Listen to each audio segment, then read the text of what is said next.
Hello friends, foundation question physics for class 12 के इस video में डिस्कस करेंगे part 9 of chapter 4 moving charges and magnetism. इस part में हम लोग डिस्कस करेंगे एक्सरसाइज को। तो देखिए पहला कुछ एक्सरसाइज इस वीडियो का क्या है। ये closely wound solenoid 80 centimetre long has 5 layers winding of 400 turns each. 5 layer है और एक लेयर में 400 टर्न है। तो टोटल टर्न कितना होगा? 400 टर्न एक लेयर में और ऐसा ऐसा 5 लेयर है, तो 2000 टर्न्स आया टोटल आपका। और इसका ये लेंथ कितना है? 80 centimetre.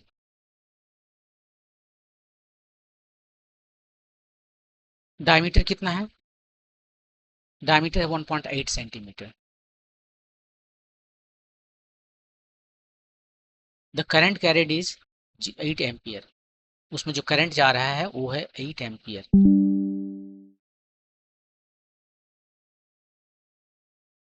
Estimate the magnetic field of be inside the solenoid. तो देखिए सोलेनॉइड है, सोलेनॉइड है जिसका लेंथ जो है वो है दिया हुआ आपका 80 सेंटीमीटर और इसका डायमीटर जो है वो दिया हुआ है डी। ये लेंथ देख लीजिए डायमीटर से कई कई गुना ज्यादा है, much much greater than D है। तब इसको हम कह सकते हैं कि लॉन्ग सोलेनॉइड। इस सोलेनॉइड को हम कहेंगे लॉन्ग सोलेनॉइड। और लॉन्ग सोलेनॉइड के लिए उसके अंदर में जो मैग्नेटिक फील्ड है वो हर जगह सेम रहता है। और उसका वैल्यू कितना होता है? उसका वैल्यू होता है म्यू नॉट एन आई। यहाँ पर म्यू नॉट का वैल्यू तो हमें पता है, एन का वैल्यू निकालना है। एन है total number of turns per unit length, turns number of turns divided by length. कितना टर्न्स है? 2000 टर्न्स है। लेंथ कितना है? 80 सेंटीमीटर है। सब असाइनमेंट में लिखते हैं।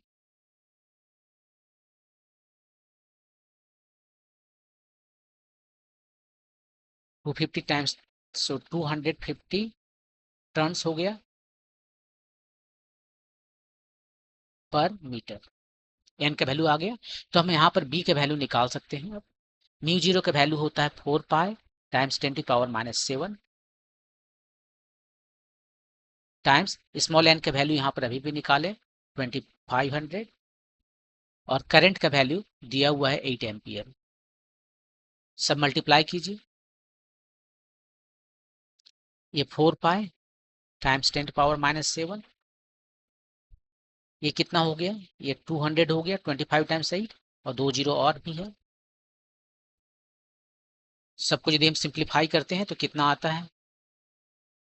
8 पाई टाइम्स ये 2 जीरो 4 जीरो यहाँ से चला गया तो 3 जीरो बच गया। 8 पाई, सो 8 टाइम्स 3.14 टाइम्स 10⁻⁻3 टेस्ला। अब इसको मल्टीप्लाई कीजिए।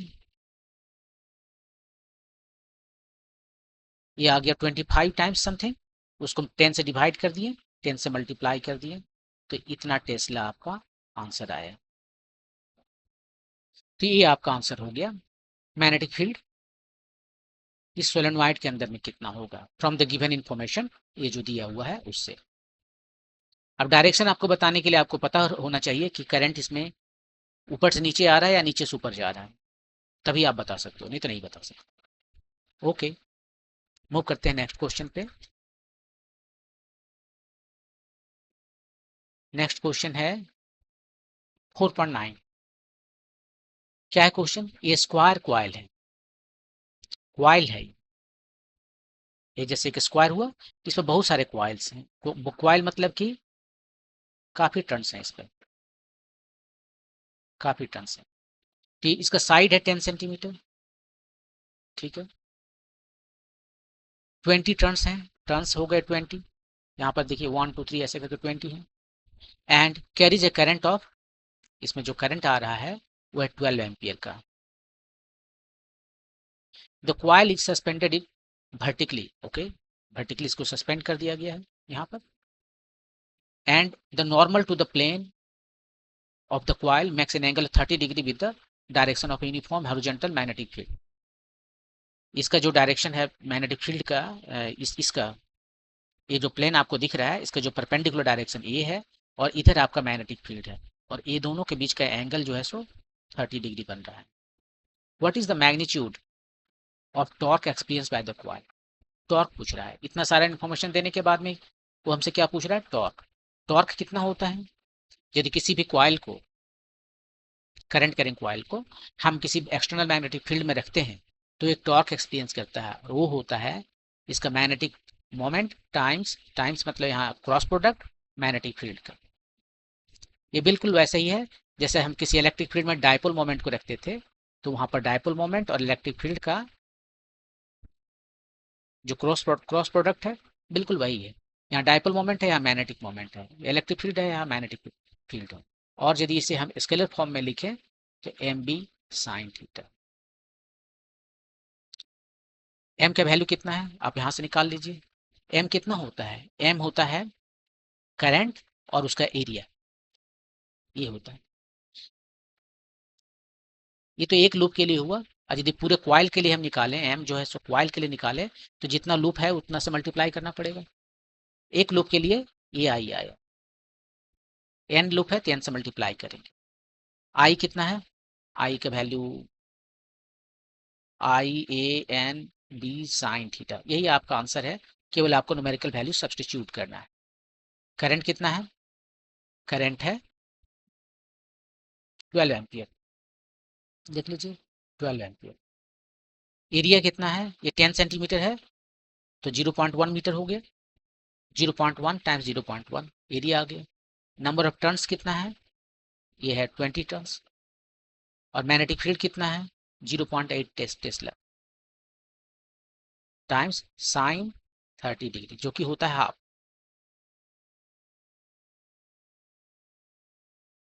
इसको सिंप्लीफाई कीजिए,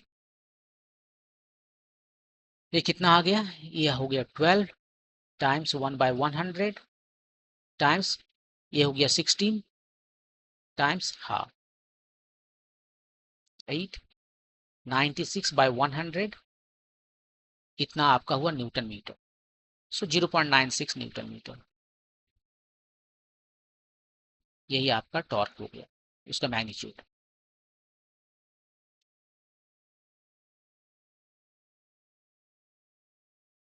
तो ये एक फॉर्मूला बेस्ड क्वेश्चन है। टॉर्क पूछा, टॉर्क होता है magnetic moment cross product magnetic field. और मैग्नेटिक मोमेंट कितना होता है? मैग्नेटिक मोमेंट होता है इसका जो एरिया है वो ले लेते हैं, उसको करंट से मल्टीप्लाई कर देते हैं, यही मैग्नेटिक मोमेंट होता है।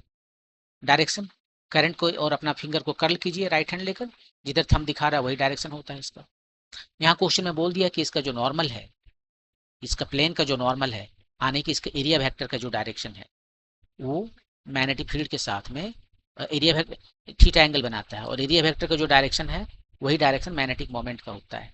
यहाँ पर मैग्नेटिक मोमेंट का डायरेक्शन कौन होगा? जो एरिया वेक्टर का डायरेक्शन। यहाँ ये लिखना गलत होगा, हेड देना, यहाँ हमें एरो मार्क देना होगा।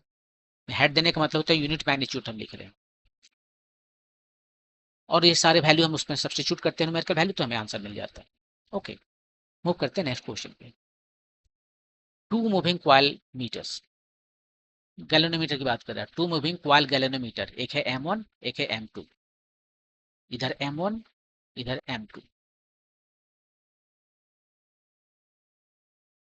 Have the following parameters. देखिए पैरामीटर दे दिया, इधर M1 में हम लिखते हैं पैरामीटर को पहले।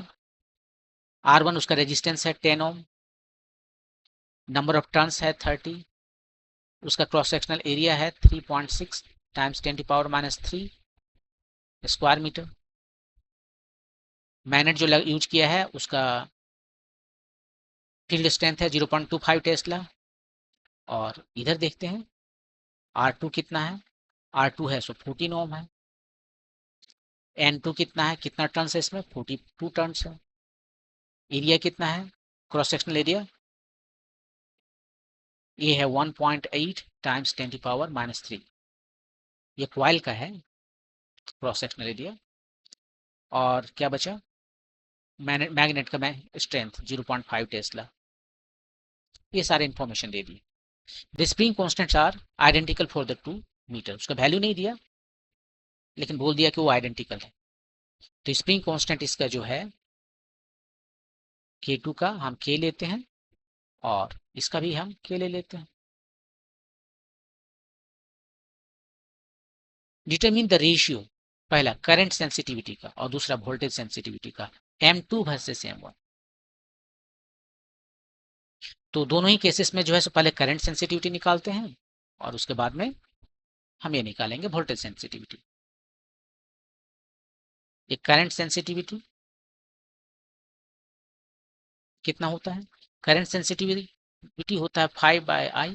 पहले यहाँ पर हम बता देते हैं कि ये जो डिफ्लेक्शन होता है उसके लिए फॉर्मूला क्या आता है। डिफ्लेक्शन जो होता है वो होता है प्रोपोर्शनल एन के, करंट जो फ्लो कर रहा है वो, एरिया बी, और इनवर्सली प्रोपोर्शनल के। यहाँ पर सब पाई ये फॉर्मूला है, यहाँ पर दो के लिए चलेगा, A2 B2 K2 सब ऐसे ही चलेगा। और इसका स्ट्रेंथ जो करंट सेंसिटिविटी है वो होता है deflection angle per unit area, जो एरिया पर यूनिट करंट। तो ये आपका वैल्यू आ गया NAB/K। ठीक है, ये करंट सेंसिटिविटी है। और दूसरा देखते हैं voltage sensitivity.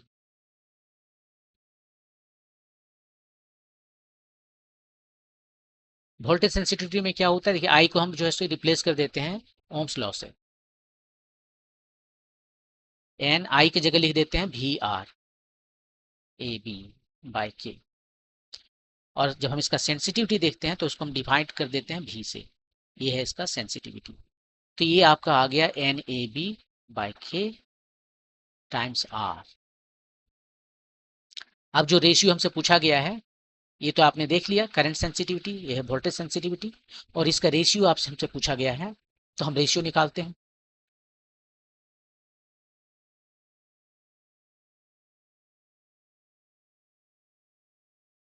Ratio of current sensitivity CTVT of M2 and M1, पहले M2 का उसके बाद M1 का। तो ये जो रेशियो है वो कितना हो जाएगा, करंट सेंसिटिविटी यहाँ पर देखिए NAB है, NAB/K। ये किसके लिए ले लें, पहले दो के लिए ले लेते हैं और उसको डिवाइड कर देंगे एक से।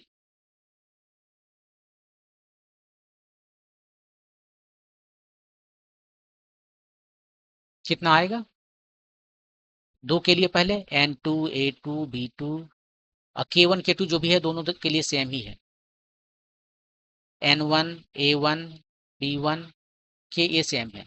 तो इस तरह से फाइनली आपको जो मिला वो क्या मिला, N2 divided by N1, A2 divided by A1 and B2 divided by B1। सबका वैल्यू दिया हुआ है, आप दोनों का रेशियो ले लीजिए। N2/N1 14/10 42/30, ये है 42, ये है 30। और क्या है, रेजिस्टेंस तो इसमें नहीं चाहिए। B2 जो है सो 0.5 टेस्ला सेकंड केस में और 0.25 टेस्ला फर्स्ट केस में। और क्रॉस सेक्शनल एरिया जो है वो कितना है, B2 के केस में है 1.8 और ये है 3.6, 1.8 और 3.6। ये दो बार में चला गया, ये भी दो बार में चला गया, साथ में 5 7। तो 7 ऊपर में आया और कुछ है नहीं, by 20। ये आंसर नहीं मैच कर रहा है, कुछ गलती किए हैं।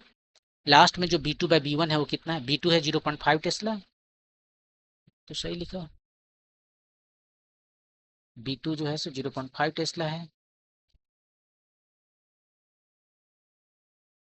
यहाँ पर जो थोड़ा सा मिस्टेक है, ये दो नीचे नहीं होगा ना, दो ऊपर होगा, 0.5 टाइम्स 2, और ए दो खत्म हो गया, 7/5 यानी 1.4 ए रेशियो आया आपका आंसर। और दूसरा जो है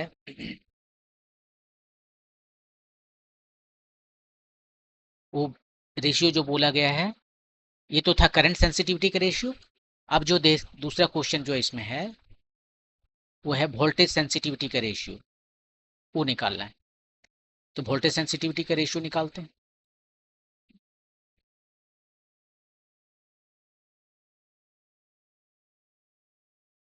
वोल्टेज सेंसिटिविटी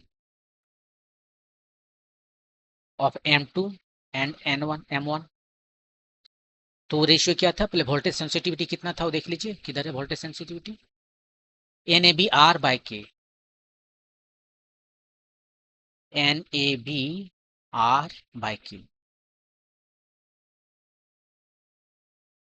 पहले किसके लिए लिखें, दो के लिए लिखें, सब कुछ टू के लिए, टू टू टू टू, ये तो सेम है। तो ये हो गया 1 1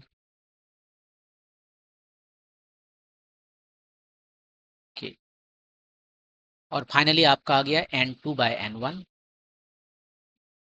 A2/A1, B2/B1 टाइम्स R2/R1।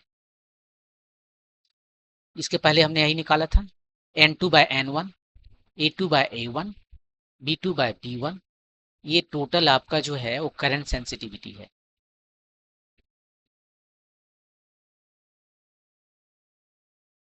ये तो करंट सेंसिटिविटी है। और इसको हम फिर क्यों निकालना चाहें,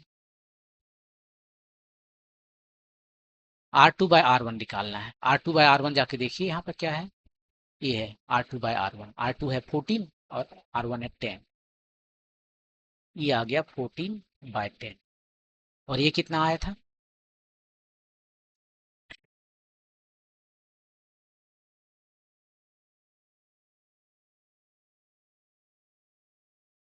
14/10। वो यहाँ पर देखिए मैंने मिस्टेक कर दिया। मुझे जब ओम्स लॉ लिखना था V is equal to I R, तो I is equal to V/R आता है। यहाँ पर I की जगह पर हम V/R लिखने छोड़ के VR लिख दिए, यही मिस्टेक हो गया। तो ये R ऊपर में न जाके नीचे आता है, तो R रहता यहाँ पे, R यहाँ पे रहता। तो इससे जो फर्क आया वो आया आपका यहाँ पे, ये R ऊपर में न रह के नीचे रहता है। ये हो गया आपका R2 और ये हो गया R1। तो यहाँ पर आपका बन गया ये R1/R2, और ये वैल्यू जो है सो चेंज हो जाएगा 10/14। और ये भी हमने निकाला था अभी कुछ देर पहले 1.4 टाइम्स 10/14, सो आ गया सिंपली 1। तो कोई चेंज नहीं आया रेशियो वोल्टेज सेंसिटिविटी में, उसमें कोई चेंज नहीं आया। ये आपका आंसर हो गया। ओके, मूव करते हैं नेक्स्ट क्वेश्चन पे। इन ए chamber a uniform magnetic field of 6.5 Gauss, 1 Gauss is equal to 10 to the power minus 4 Tesla is maintained। Chamber में इतना मैग्नेटिक फील्ड मेंटेन कर रहा है, हमेशा इतना ही रहेगा। एन इलेक्ट्रॉन इज शॉर्ट, मान लेते हैं वो चैम्बर जो है उसको हम ऐसे दिखा रहे हैं, ये हमारा कांस्टेंट मैग्नेटिक फील्ड को यहाँ पर मेंटेन किया हुआ है। उसके बाद क्या किया जा रहा है, an electron is short into the field with speed of 4.8 times 10 to the power 6 metre per second, ये वेलोसिटी है to the field। Explain why the path of the electron is a circle। इसका path कैसा होगा, circle होगा। क्यों circle होगा ये बताना है। And determine the radius of the circular orbit. अब देखिए यदि यहां से इसको शॉर्ट करता है, ठीक है, यहां से इंटर करता है यदि इलेक्ट्रॉन, तो क्या हो जाएगा, उस पर फोर्स किधर लगेगा, तो फोर्स उस पर लगेगा इधर, और आधा सर्किल बनाकर निकल जाएगा। ये ठीक से हुआ नहीं, ये हाफ सर्किल बनाएगा और निकल जाएगा।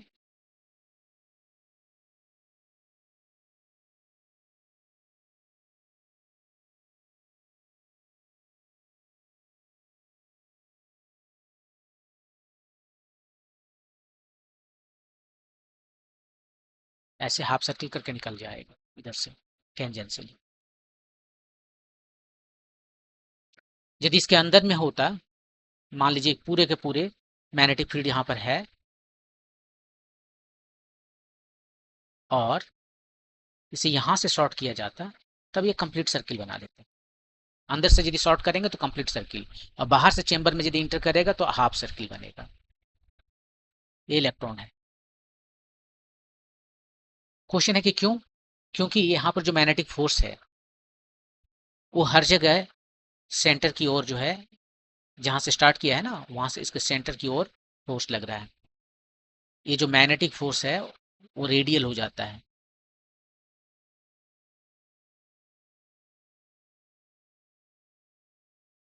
देखिए यहाँ पर फोर्स किधर लग रहा है, इधर।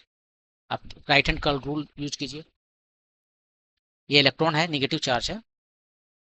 फोर्स जो लगता है मैग्नेटिक फोर्स वो कितना होता है, क्यू भी क्रॉस बी। यहाँ क्यू की जगह पर माइनस है, ई भी क्रॉस बी। माइनस हमने ऑपोजिट, जिधर भी क्रॉस बी आपको डायरेक्शन देगा उसका ऑपोजिट डायरेक्शन में। भी तरफ फोर फिंगर रखिए अपना। भी किधर है, इधर जा रहा है तो इधर है भाई। भी क्रॉस बी, बी नीचे की तरफ ही है तो मुझे मेरा फिंगर अप दिखा रहा है, थंब अप। माइनस की वजह से डाउन हो गया, इधर लगेगा। यहाँ पर ये नीचे दिखा रहा है तो इधर लगेगा। यहाँ पर इधर लगेगा, यहाँ पर इधर लगेगा, यहाँ पर इधर लगेगा। हर समय ये जो फोर्स है वो इस सेंटर की ओर लग रहा है, रेडियल फोर्स है। और रेडियल फोर्स जो है वो क्या प्रोवाइड करता है, वो देता है सेंट्रीपिटल फोर्स। जो फोर्स रेडियल है वो सेंट्रीपिटल फोर्स प्रोवाइड कर देगा और इसके वजह से वो मूव करेगा इन ए सर्कुलर पाथ।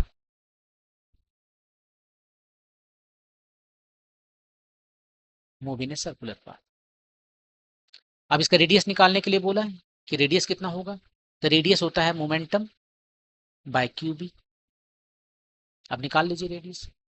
मास कितना है, 9.1 टाइम्स 10⁻³ kg। वेलोसिटी, वेलोसिटी काफी ज्यादा दिया हुआ है, 4.8 टाइम्स 10⁶।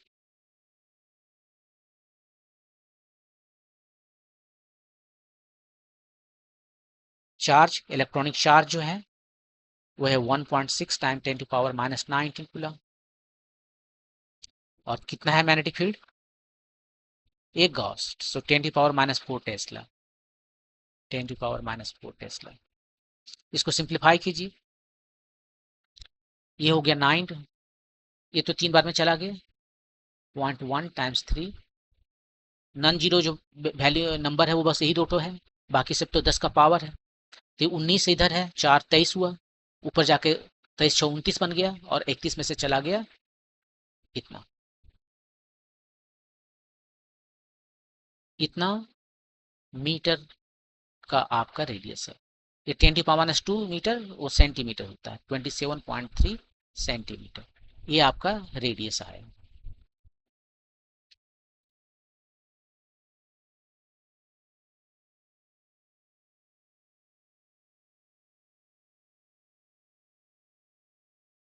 नहीं, ये आंसर नहीं है और यहाँ पर फिर मैंने मिस्टेक कर दिया। ये मैग्नेटिक फील्ड जो है सो 6.5 गॉस है, हमने सिंपली ये 1 गॉस लिखा। ये देखिए यहाँ पर इसको करेक्ट करते हैं तो एक 6.5 नीचे आएगा हमेशा। Whole divided by 6.5, whole divided by 6.5, तो आंसर भी जो है सो 6.5। अब इसको डिवाइड कीजिए 27.3 को 6.5 से, तो 4.2 सेंटीमीटर कुछ ऐसे आपका आंसर हो जाएगा। ये आंसर है, ये नहीं। तो इस तरह से आप रेडियस ऑफ सर्कल निकाल सकते हैं जिसमें इलेक्ट्रॉन चक्कर लगाता है। ओके, मूव करते हैं नेक्स्ट क्वेश्चन पे। इन एक्सरसाइज 4.11 अभी जो बनाए, obtain the frequency of the revolution of the electron in its circular orbit. Does the answer depend on the speed of the electron? Explain. तो यहाँ पर क्या है कि देखिए हमें क्या बोला फ्रीक्वेंसी निकालने के लिए। फ्रीक्वेंसी कितना होता है, 1/t होता है। और t कितना होता है, t यहाँ पर निकालते हैं। ये जो सर्किल में चक्कर लगा रहा है, एक चक्कर लगाने में यहाँ से स्टार्ट किया और यहाँ तक वापस आ गया, वही t है। t = 0 से स्टार्ट किया, इधर से घूम के t = कैपिटल T पर ही आ गए। ये टाइम पीरियड कितना टाइम लगेगा, ये किस स्पीड से घूम रहा है, कांस्टेंट स्पीड से घूम रहा है। तो कांस्टेंट स्पीड के लिए distance equal to velocity times time का फॉर्मूला लगा सकते हैं। तो टाइम आ गया डिस्टेंस बाय वेलोसिटी, और डिस्टेंस कितना है, एक चक्कर लगाया है 2 पाई आर हो गया, ये यदि रेडियस आर है तो वेलोसिटी भी है। तो ये आ गया आपका 2 पाई आर बाय भी टाइम पीरियड। यहां से यदि हम निकालें तो भी बाय 2 पाई आर आ गया फ्रीक्वेंसी। और भी और आर के बीच में रिलेशन हमें पता है, हमें पता है कि जिस सर्किल में इलेक्ट्रॉन चक्कर लगा रहा है उसका रेडियस कितना होता है, मोमेंटम बाय चार्ज टाइम भी, ये होता है। और यहां से आप सिंपली कह सकते हो कि भी बाय आर कितना होता है, क्यू बी बाय एम। उसी को वैल्यू यहां पर रख दें, भी बाय आर के जगह पर क्यू बी बाय एम, और 2 पाई तो है ही, ये आपका फ्रीक्वेंसी आ गया। ठीक है, और इसका वैल्यू रख दीजिए, क्यू कितना है 1.6 टाइम्स 10⁻⁻19 कूलम। मैग्नेटिक फील्ड कितना है 6.5 टेस्ला गॉस, कितना टेस्ला, 2 पाई एम के वैल्यू है 9.1 टाइम 10⁻⁻31 kg। और सबको यदि आप सिंप्लीफाई करोगे तो आपको आएगा 1.82 टाइम्स 10⁻7 हर्ट्ज। या यदि मेगा हर्ट्ज में आपको लिखना है तो 10 से मल्टीप्लाई कीजिए, इधर 10 से डिवाइड कीजिए इधर, तो ये मल्टीप्लाई किए 18.2 आया, और ये जो है सो 10⁻6 आया। और 10⁻6 हर्ट्ज को मेगा हर्ट्ज भी कहते हैं, ये मेगा हर्ट्ज आ गया। तो ये आपका फ्रीक्वेंसी है। अब क्वेश्चन है कि क्या does your answer depend on speed of the electron. यहाँ पर देखिए स्पीड पर डिपेंड कर रहा है, नहीं। क्यों स्पीड पर डिपेंड क्यों नहीं कर रहा, तो वो इसलिए नहीं डिपेंड कर रहा है कि हमारा एक्सप्रेशन में नहीं आया। और यदि लॉजिकली इसमें देखें तो देखिए यदि हम स्पीड को बढ़ा देते हैं तो आर जो है सो घट जाता है, आ रही है ना हमारा एम भी बाई क्यू भी।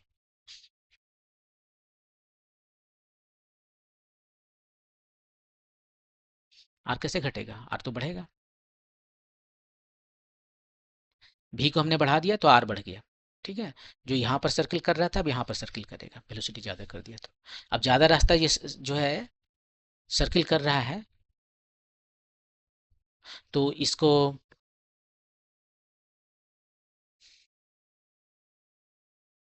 स्पीड ज़्यादा है, ज़्यादा रास्ता आया, उससे ज़्यादा तेज़ी से चल रहा है। लेकिन ये जो टाइम पीरियड है वो उतना ही ले रहा है, इसका जो एंगुलर फ्रीक्वेंसी है या जो 2 पाई एफ इसका ये फ्रीक्वेंसी के हैं, एक चक्कर लगाने में जो टाइम लग रहा है कैपिटल टी वो सेम है। जब हम भी बढ़ा देते हैं तो आर भी बढ़ जाता है, दोनों बढ़ता है, लेकिन उसका रेशियो जो है वो कांस्टेंट रहता है, और इसलिए चेंज नहीं करता है। ओके, मूव करते हैं नेक्स्ट क्वेश्चन पे। ये लास्ट क्वेश्चन है। क्वेश्चन कह रहा है कि circular coil of 30 turns, N का वैल्यू दे दिया है, रेडियस 8 सेंटीमीटर आर दे दिया है, carrying a current of 6 ampere I दे दिया है, is suspended vertically in a uniform horizontal magnetic field of magnitude 1 Tesla. The field lines makes an angle of 60 degree with the normal of the coil. तो ये coil है, circular coil है, और इसमें कई टर्न्स हैं, अकेला नहीं है, कई टर्न्स हैं, और इसको वर्टिकली जो है सो हैंग कर दिया गया, सस्पेंड कर दिया गया। और इसका जो नॉर्मल है, field line makes angle 60 degree with the normal of the coil, उसके साथ में ये एंगल जो है बी, जो मैग्नेटिक फील्ड है उसके साथ में कितना एंगल बनाता है, 60 डिग्री बनाता है। और ये जो डायरेक्शन है उसका मैग्नेटिक मोमेंट का डायरेक्शन है, या फिर कहिए इसका एरिया वेक्टर का डायरेक्शन है। एरिया वेक्टर का डायरेक्शन जो है वो इसके परपेंडिकुलर होता है,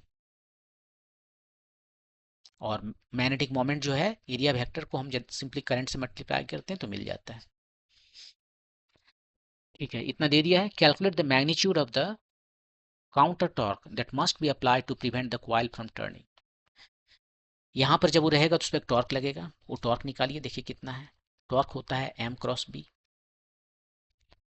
मैग्नीट्यूड निकालने जाएंगे, स्केलर फॉर्म में लिखते हैं एम बी साइन थीटा।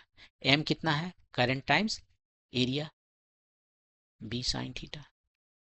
ये आपका टॉर्क है, सबका वैल्यू सब्सटीट्यूट कीजिए, आंसर आ जाएगा। तो इस पर इतना यदि टॉर्क लग रहा है जो नॉन जीरो है, तब ये रोटेट करेगा, इसमें एंगुलर स्पीड आएगा। लेकिन ये बोलता है वो एंगुलर स्पीड नहीं आना है, प्रिवेंट करना है, तो हमें बाहर से जो टॉर्क लगाना पड़ेगा वो भी इतना ही लगाना पड़ेगा ऑपोजिट डायरेक्शन में। तो एक्सटर्नल जो टॉर्क है वो इतना ही हो जाएगा, I A B sine theta. Value रखते चले जाते हैं। आई कितना बोला देखते कि यहाँ से 6 एम्पियर, 6 एम्पियर। एरिया कितना है, एरिया यहाँ पर बोला सर्किल है और 8 सेंटीमीटर का रेडियस है। पाई आर है 8 सेंटीमीटर बोला है, तो 0.8 मीटर हो गया, इसका स्क्वायर कर दिया, एरिया मिल गया। बी कितना मैग्नेटिक फील्ड था, मैग्नेटिक फील्ड है 1 tesla, 1.0 tesla. Sine theta, sine 60 degree बहुत बताया उसने, एंगल है 60 डिग्री बताया, यही आपका आंसर हो गया। 6 time pi times 0.64 times sine 60 equal to square root over 3/2। So ये हो गया 0.32, 1.92 pi times square root over 3। अब सबका वैल्यू आप रखिए, ये 1.92 है, ये 3.14 है, ये 1.732 है।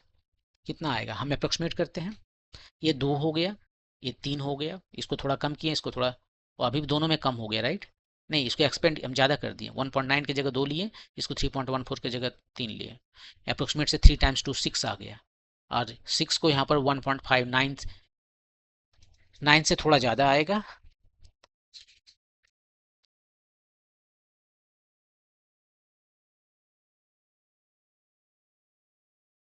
कुछ 9 से ज़्यादा आएगा, लेकिन इसमें टर्न्स भूल गए हम। इसमें कितने टर्न्स हैं, 30 टर्न्स, वो टर्न्स तो भूल गए।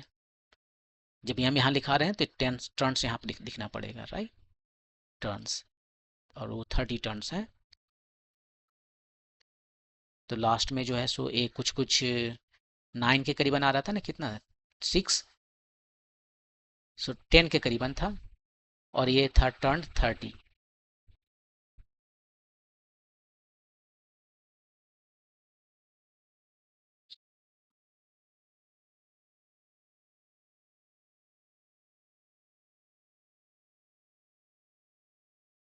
ये 8 सेंटीमीटर है इसका रेडियस, और हमने 0.8 मीटर लिखा जो कि गलत है।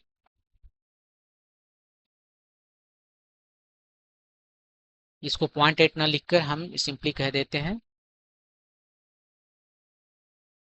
64, यहाँ से हटा देते हैं।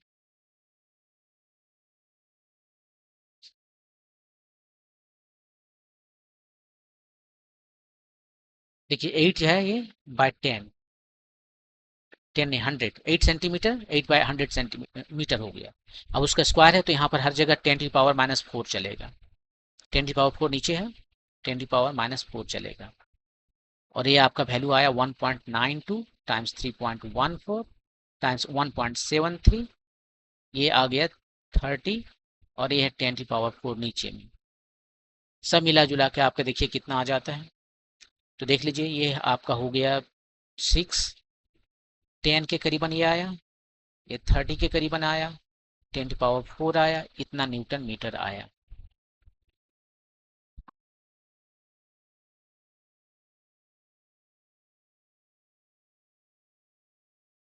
अब भी मिस्टेक है, कैलकुलेशन आप कर सकते हैं, यहाँ पर जो है सो बोर्ड पर करने में दिक्कत हो रहा है। एक्चुअली देखिए मिस्टेक यहाँ पर है कि 6 टाइम पाई आता है, हमने 1.92 लिखा।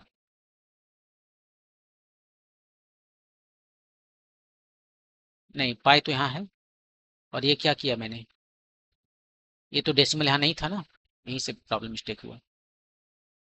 तो डेसिमल नहीं है तो ये भी डेसिमल नहीं है, तो ये 32 टाइम्स 6 192 टाइम्स पाई टाइम्स √2, तो ये 192 आ गया इधर।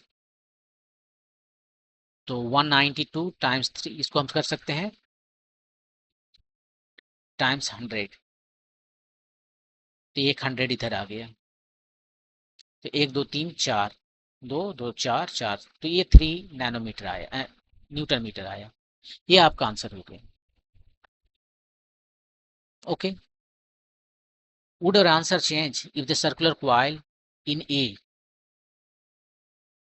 were replaced by a planar coil of some irregular shape that encloses the same area? तो दूसरा क्वेश्चन ये है कि अभी हमने जो लिया था वो सर्कुलर एरिया था, राइट, और उसका रेडियस था आर कुछ 8 सेंटीमीटर। तो इसका एरिया आया था pi times 64 times 10⁻⁻⁴ metre square. यदि हम एक इरेगुलर शेप ले लें और इसका भी एरिया उतना ही रहे, pi times 64 times 10⁻⁻⁴ metre square, क्या ये जो टॉर्क हमें लगाना पड़ रहा है उसमें चेंज आएगा या पुराना वाला टॉर्क ही के बराबर रहेगा? ये दोनों सेम रहेगा, क्योंकि ये इसके शेप पर नहीं डिपेंड करता है। किस चीज पर डिपेंड करता है? केवल इसका एम पर डिपेंड करता है। एम जो है मैग्नेटिक मोमेंट, और उसमें कुछ भी नहीं देखा कि कौन सा शेप है। सो ये है इंडिपेंडेंट ऑफ शेप है। शेप के बारे में कुछ नहीं करना है, जो देखना है area, depends only on area.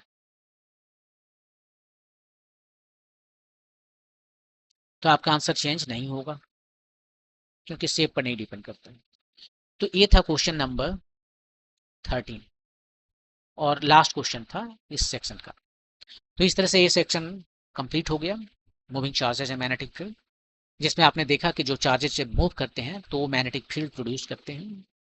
उसका मैग्नीट्यूड कितना होता है, मैग्नेटिक फील्ड में किसी करंट पर जो है फोर्स कितना लगता है। आपने ये भी देखा कि जो सर्कुलर क्वाइल है वो एक मैग्नेटिक मोमेंट की तरह काम करता है। सर्कुलर क्वाइल जो है इसमें यदि करंट पास करेगा तो ये मैग्नेटिक मोमेंट की तरह काम करता है, मैग्नेटिक डायपोल मोमेंट, और इसी डायपोल की वजह से मैग्नेटिक फील्ड जो है प्रोड्यूस्ड होता है। तो ये सारी चीजें आपने इसमें देखा। नेक्स्ट चैप्टर में हम लोग डिस्कस करेंगे मैग्नेटिज्म एंड मैटर। उसमें हम लोग डिस्कस करेंगे कि जो परमानेंट मैग्नेट होते हैं, जो नेचर में मिलते हैं मैग्नेट, उसमें कौन सा आपका करंट आता है, माने वहां पर जो मैग्नेटिक फील्ड प्रोड्यूस होता है वो कहाँ से आता है। मैंने इसमें आपको प्रॉमिस किया था कि मैं उस वक्त आपको डिस्कस बताऊंगा कि वहां पर भी कुछ हद तक इसी तरह का जो छोटा छोटा करंट कैरिंग का वायर जैसा कुछ होता है। वहाँ पर एक्चुअली वहां पर तब आपको बताया जाएगा कि वहां पर एक स्पिन होता है और स्पिन वही काम करता है जो ये करंट कैरिंग का वायर कर रहा है।